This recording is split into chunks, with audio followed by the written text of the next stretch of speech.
કચ્છી ગુજરાતી સરિતામાના ચેનલમાં આપણું હાર્દિક સ્વાગત છે। આજે આપણે બનાવશું મિક્સ દાળનું શાક।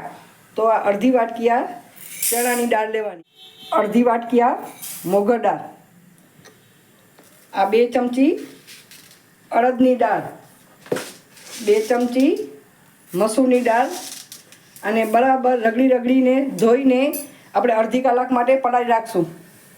અડધી કલાક થઈ ગઈ છે આપણે દાળ પલાળી હતી એને।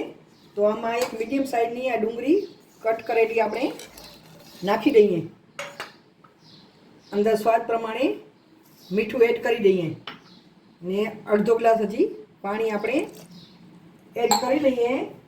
1 ચમચ આ હળદર એડ કરી આપણે એને ગેસ ઉપર બાફવા મૂકીએ। થોડી વાર આપણે આવી રીતે આમ ગરમ પાણી થવા દેશું અને અંદર 1 ચમચ જેટલું આ તેલ એડ કરી દઈએ। થોડું પાણી ઉકળવા આવશે ત્યારે આપણે ઢાંકણું બંધ કરશું, જેથી બારે ઉભરાય નહીં। હવે પાણી ઉકળવા આવ્યું છે તો આપણે આ આદું આમાં છીણીને થોડુંક અંદર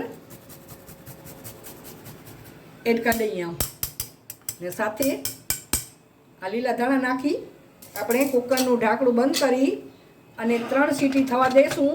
તમારું કુકર જે પ્રમાણે બફાઈ જતું હોય એ પ્રમાણે તમે સીટી વગાડી શકો છો। ધીમું તાપ રાખવાનું, બરાબર। હવે આપણે સીટી હવે દાળ આપણી બફાઈ ગઈ છે। હવે આપણે વઘાર કરી લઈએ, જરૂરિયાત પ્રમાણે આપણે એમાં તેલ એડ કરી દઈએ। હવે તેલને બરાબર ગરમ થવા દઈએ। હવે આપણું તેલ ગરમ થઈ ગયું છે, એમાં નાખશું 1 ચમચ રાઈને તતડવા દઈએ। હવે નાખશું 1 ચમચ જીરું, આ હિંગ, આ લીલા મરચાં એડ કરશું અંદર,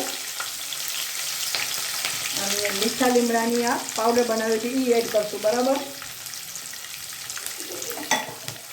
હવે નાખશું આ લસણની આ પેસ્ટ અને તરત જ આ ટમેટા એડ કરી દઈએ અંદર। હવે એને બરાબર ચડવા દઈએ ને સાથે આ નાખશું લીલી મેથી। ટમેટા બરાબર ચડી ગયા છે। હવે આપણે આમાં નાખશું લાલ મરચું પાવડર, 3 ચમચ લાલ મરચું પાવડર। હળદર તો આપણે એડ કરી હતી। 2 ચમચ ધાણા જીરું પાવડર, બરાબર મિક્સ કરી લઈએ ને 1 ચમચ આ ઘરે બનાવેલ ગરમ મસાલો છે એ આપણે એડ કરી દઈએ। ગરમ મસાલો મારું પૂરું થાય ત્યારે ફરીથી હું બનાવીશ, ત્યારે તમારી જોડે આ વિડીયો ગરમ મસાલાનું હું શેર કરીશ।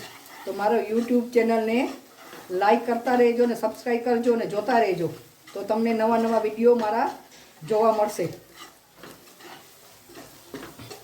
હવે આ સ્ટેજમાં આપણે આ થોડુંક પાણી એડ કરી લઈએ એટલે મસાલો બરાબર પાકી જાય। હવે આપણો મસાલો બરાબર મિક્સ થઈ ગયો છે। હવે આપણે આ બાફેલી દાળ અંદર એડ કરી દઈએ આપણે। હવે એને બરાબર આપણે મિક્સ કરી લઈએ। સ્વાદ પ્રમાણે આપણે મીઠું એડ કરીશું, કે બાફવામાં પણ મીઠું આપણે એડ કર્યું હતું એટલે જોઈને જ મીઠું નાખવાનું। અને આપણે જરૂરત પ્રમાણે જેવી આપણે તમને ગ્રેવી જોતી હોય એ પ્રમાણે તમે પાણી એડ કરી શકો છો અને એને 5 મિનિટ સુધી આપણે ચડવા દઈએ। આપણે આવી રીતે આમ ઢાંકીને ચડવા દઈએ એને। હવે 5 મિનિટ થઈ ગઈ છે, આપણે આપણી દાળ ચેક કરી લઈએ। હવે આપણી દાળ થવા આવી છે, દાળ રેડી થઈ ગઈ છે। હવે આપણે આ લીલા ધાણા નાખી દઈએ અંદર અને ગેસની ફ્લેમ બંધ કરી દઈએ। હવે દાળ રેડી થઈ ગઈ છે। આપણી આ મિક્સ દાળ બનીને તૈયાર છે। આપણે આ ભાત જોડે, રોટલી જોડે, પરોઠા જોડે, રોટલા જોડે એનું એન્જોય કરી શકીએ છીએ। મસ્ત મજાની મિક્સ દાળ તૈયાર છે।